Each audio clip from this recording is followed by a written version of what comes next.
చేశాడని వైఎస్ఆర్ కాంగ్రెస్ పార్టీకి సంబంధించిన కుటుంబానికి చెందిన వ్యక్తిని అతి దారుణంగా కావాలని అదే పనిగా వేంపల్లెకు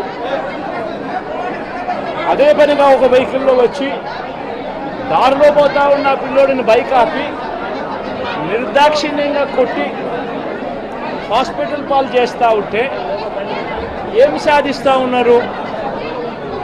ఇంతవరకు పులివెందుల్లో ఎప్పుడు ఇలాంటి సాంప్రదాయం లేదు. ఎన్నో ఎన్నికల్లో చేశాం, ఎప్పుడు పులివెందుల్లో ఇలాంటి సాంప్రదాయం లేదు. ఎన్నికలు అయిపోయిన తర్వాత ఓటు వేయని వారిని కొట్టే కార్యక్రమం ఎప్పుడు జరగల. రాష్ట్ర వ్యాప్తంగా కూడా ఒక భయాందోళన వాతావరణం క్రియేట్ చేయడం కోసం అని రాష్ట్ర వ్యాప్తంగా ఇదే చేయిస్తూ ఉన్నారు దగ్గరుండి. ఏం సాధిస్తారు దీనివల్ల? మీరు వేసే ఈ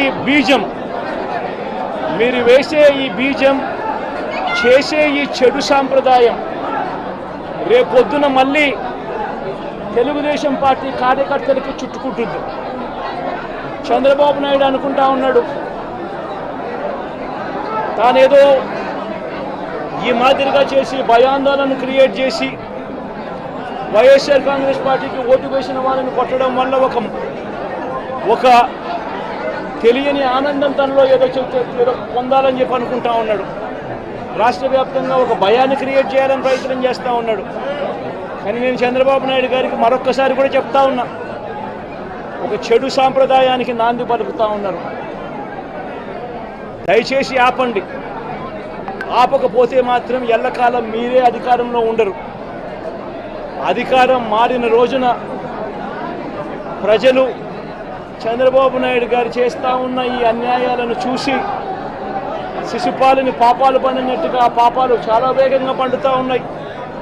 అధికారం మారిన రోజున తాను చేస్తూ ఉన్న ఈ చెడు సాంప్రదాయం తనకే చుట్టుకుంటుంది. ఈరోజు దెబ్బలు తగిలినా దెబ్బలు తిన్నా ప్రతి ఒక్కరూ కూడా రేపొద్దున ఇదే మళ్ళీ అటువైపున చేసేదానికి మీరంతటి మీరే బీజం వేస్తూ ఉన్నారు. ఇది సరైన పద్ధతి కాదు. నాయకులుగా ఉన్న మనలాంటి వాళ్ళం ఇలాంటివి ప్రోత్సహించాల్సిన పని ఎప్పుడు రాకూడదు, జరగకూడదు. దయచేసి చంద్రబాబు నాయుడు గారికి ఇప్పటికైనా చెప్తా ఉన్నా, చంద్రబాబు నాయుడు గారిని హెచ్చరిస్తూ ఉన్నాను, మరొక్కసారి మళ్ళీ హెచ్చరిస్తూ ఉన్నాను. ఇది కరెక్ట్ సాంప్రదాయం కాదు, దయచేసి దీన్ని ఆపమని చెప్పి. నిజంగానే ఒకసారి మీరు కూడా వెళ్ళి ఒకసారి చూడండి. ఒకసారి ఏం పాపం చేశాడు నా పిల్లోని, ఎందుకు కొట్టారు, ఏం పాపం చేశాడని కొట్టారు. ఒకసారి హాస్పిటల్లో కూడా ఒకసారి చూడండి. ఒకసారి 90 మంది పిల్లలు ఇక్కడ జాయిన్ అయ్యారు. మధ్యాహ్న భోజనం పథకం సరిగ్గా జరగడం లేదు. పిల్లలకు కనీసం బ్యాగుల సప్లై కూడా సరిగ్గా జరగడం లేదు. ఇచ్చేటోడు ఎవడు ఇవ్వడం లేదు సరిగ్గా ఏది వ్యవస్థ అనేది ఏది సరిగ్గా జరగడం లేదు. వ్యవస్థను గాడిలో పెట్టండి. మీరు ప్రజలు మిమ్మల్ని ఏదైతే ఓటు వేశారో ఒక కారణం చేత మీరు ప్రజలు 10% మంది ఓట్లు, మాకు రావాల్సిన 10% మంది ఓట్లు మీకు వైపు డ్రిఫ్ట్ అయ్యాయి అని అంటే కేవలం మీరు చేసిన మోసపూరిత వాగ్దానాల వల్ల డ్రిఫ్ట్ అయ్యాయి. ప్రజలు మీ దగ్గర నుంచి ఎక్స్పెక్ట్ చేస్తూ ఉన్నారు. రైతులు అల్లాడిపోతూ ఉన్నారు, రైతు భరోసా అందక. పిల్లలు అల్లాడిపోతూ ఉన్నారు, పిల్లలు బడులు స్టార్ట్ అయ్యాయి, కానీ తల్లులకు అమ్మఒడి కార్యక్రమం ద్వారా వస్తూ ఉన్నది రావడం లేదు. తల్లులు ఎదురుగా ఆశగా ఎదురు చూస్తూ ఉన్నారు. వాళ్ళని చూసుకోండి. అక్క చెల్లెమ్మలకి ఇస్తామన్నారు నెల 1500 రూపాయలు, అది ఇచ్చే కార్యక్రమం చూసుకోండి. ఇంటింటికి ఉద్యోగం అన్నారు, ఉద్యోగం ఇవ్వకపోతే 3000 రూపాయలు ప్రతి ఇంటికి నిరుద్యోగ వృత్తి అన్నారు. ఆ పిల్లలందరూ ఎదురు చూస్తూ ఉన్నారు, మీరు ఎప్పుడెప్పుడు ఇస్తారు 3000 రూపాయలు నిరుద్యోగ వృత్తి అని. అది చూసుకోండి. ఇటువంటి ఏవి కూడా మంచి కార్యక్రమాలు ఏవి కూడా చేయకుండా రాష్ట్ర వ్యాప్తంగా భయాందోళన మాత్రమే క్రియేట్ చేసే దుర్బుద్ధిని చేసే దుశ్చర్యను ఆపండి అని మరొక్కసారి హెచ్చరిస్తూ చెప్తా ఉన్నాం. శిశుపాలను పాపాలు పండినట్టుగా వేగంగా జరుగుతూ ఉన్నాయి. తన పాపాలు పండడం అన్నది కూడా తను మర్చిపోద్దని సందర్భంగా మరొక్కసారి చెప్తా ఉన్నాం.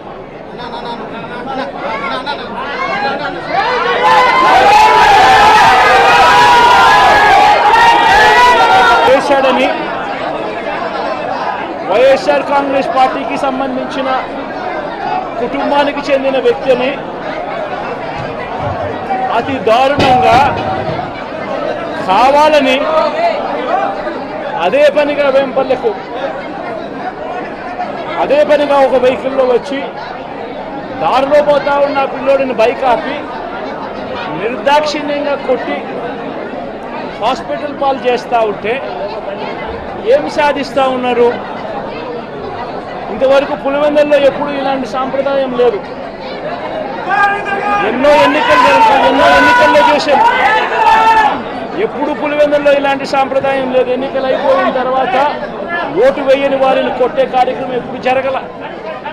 రాష్ట్ర వ్యాప్తంగా కూడా ఒక భయాందోళన వాతావరణం క్రియేట్ చేయడం కోసం అని రాష్ట్ర వ్యాప్తంగా ఇదే చేయిస్తూ ఉన్నారు దగ్గరుండి.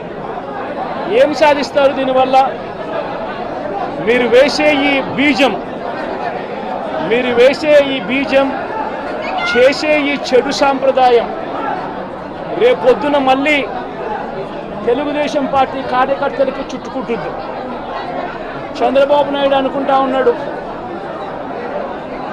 తానేదో ఈ మాదిరిగా చేసి భయాందోళన క్రియేట్ చేసి వైఎస్ఆర్ కాంగ్రెస్ పార్టీకి ఓటు వేసిన వాళ్ళని కొట్టడం వల్ల ఒక తెలియని ఆనందం తనలో ఏదో పొందాలని చెప్పి అనుకుంటా ఉన్నాడు. రాష్ట్ర వ్యాప్తంగా ఒక భయాన్ని క్రియేట్ చేయాలని ప్రయత్నం చేస్తూ ఉన్నాడు. కానీ నేను చంద్రబాబు నాయుడు గారికి మరొక్కసారి కూడా చెప్తా ఉన్నా, ఒక చెడు సాంప్రదాయానికి నాంది పలుకుతూ ఉన్నారు. దయచేసి ఆపండి. ఆపకపోతే మాత్రం ఎల్లకాలం మీరే అధికారంలో ఉండరు. అధికారం మారిన రోజున ప్రజలు చంద్రబాబు నాయుడు గారు చేస్తూ ఉన్న ఈ అన్యాయాలను చూసి శిశుపాలని పాపాలు పండినట్టుగా ఆ పాపాలు చాలా వేగంగా పండుతూ ఉన్నాయి. అధికారం మారిన రోజున తాను చేస్తూ ఉన్న ఈ చెడు సాంప్రదాయం తనకే చుట్టుకుంటుంది. ఈరోజు దెబ్బలు తగిలినా దెబ్బలు తిన్నా ప్రతి ఒక్కరూ కూడా రేపొద్దున ఇదే మళ్ళీ అటువైపున చేసేదానికి మీరంతటి మీరే బీజం వేస్తూ ఉన్నారు. ఇది సరైన పద్ధతి కాదు. నాయకులుగా ఉన్న మనలాంటి వాళ్ళని ఇలాంటివి ప్రోత్సహించాల్సిన పని ఎప్పుడు రాకూడదు, జరగకూడదు. దయచేసి చంద్రబాబు నాయుడు గారికి ఇప్పటికైనా చెప్తా ఉన్నా, చంద్రబాబు నాయుడు గారిని హెచ్చరిస్తూ ఉన్నాను, మరొక్కసారి మళ్ళీ హెచ్చరిస్తూ ఉన్నాను, ఇది కరెక్ట్ సాంప్రదాయం కాదు, దయచేసి దీన్ని ఆపమని చెప్పి. నిజంగానే ఒకసారి మీరు కూడా వెళ్ళి ఒకసారి చూడండి. ఒకసారి ఏం పాపం చేశాడు నా పిల్లోని, ఎందుకు కొట్టారు, ఏం పాపం చేశాడని కొట్టారు. ఒకసారి హాస్పిటల్లో కూడా ఒకసారి చూడండి. ఒకసారి 90 మంది పిల్లలు ఇక్కడ జాయిన్ అయ్యారు. మధ్యాహ్న భోజనం పథకం సరిగ్గా జరగడం లేదు. పిల్లలకు కనీసం బ్యాగుల సప్లై కూడా సరిగ్గా జరగడం లేదు. ఇచ్చేటోడు ఎవడు ఇవ్వడం లేదు సరిగ్గా ఏది వ్యవస్థ అనేది ఏది సరిగ్గా జరగడం లేదు. వ్యవస్థను గాడిలో పెట్టండి. మీరు ప్రజలు మిమ్మల్ని ఏదైతే ఓటు వేశారో ఒక కారణం చేత మీరు ప్రజలు 10% మంది ఓట్లు, మాకు రావాల్సిన 10% మంది ఓట్లు మీకు వైపు డ్రిఫ్ట్ అయ్యాయి అని అంటే కేవలం మీరు చేసిన మోసపూరిత వాగ్దానాల వల్ల డ్రిఫ్ట్ అయ్యాయి. ప్రజలు మీ దగ్గర నుంచి ఎక్స్పెక్ట్ చేస్తూ ఉన్నారు. రైతులు అల్లాడిపోతూ ఉన్నారు, రైతు భరోసా అందక.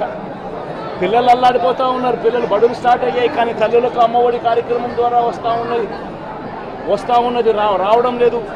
తల్లులు ఎదురుగా ఆశగా ఎదురు చూస్తూ ఉన్నారు. వాళ్ళని చూసుకోండి. అక్క చెల్లెమ్మలకి ఇస్తామన్నారు నెల 1500 రూపాయలు, అది ఇచ్చే కార్యక్రమం చూసుకోండి. ఇంటింటికి ఉద్యోగం అన్నారు, ఉద్యోగం ఇవ్వకపోతే 3000 రూపాయలు ప్రతి ఇంటికి నిరుద్యోగ వృత్తి అన్నారు. ఆ పిల్లలందరూ ఎదురు చూస్తూ ఉన్నారు, మీరు ఎప్పుడెప్పుడు ఇస్తారు 3000 రూపాయలు నిరుద్యోగ వృత్తి అని. అది చూసుకోండి. ఇటువంటి ఏవి కూడా మంచి కార్యక్రమాలు ఏవి కూడా చేయకుండా రాష్ట్ర వ్యాప్తంగా భయాందోళన మాత్రమే క్రియేట్ చేసే దుర్బుద్ధిని చేసే దుశ్చర్యను ఆపండి అని మరొకసారి హెచ్చరిస్తూ చెప్తా ఉన్నాం. శిశుపాలను పాపాలు పండినట్టుగా వేగంగా జరుగుతూ ఉన్నాయి. తన పాపాలు పండడం అన్నది కూడా తను మర్చిపోద్దని సందర్భంగా మరొకసారి చెప్తా ఉన్నాం.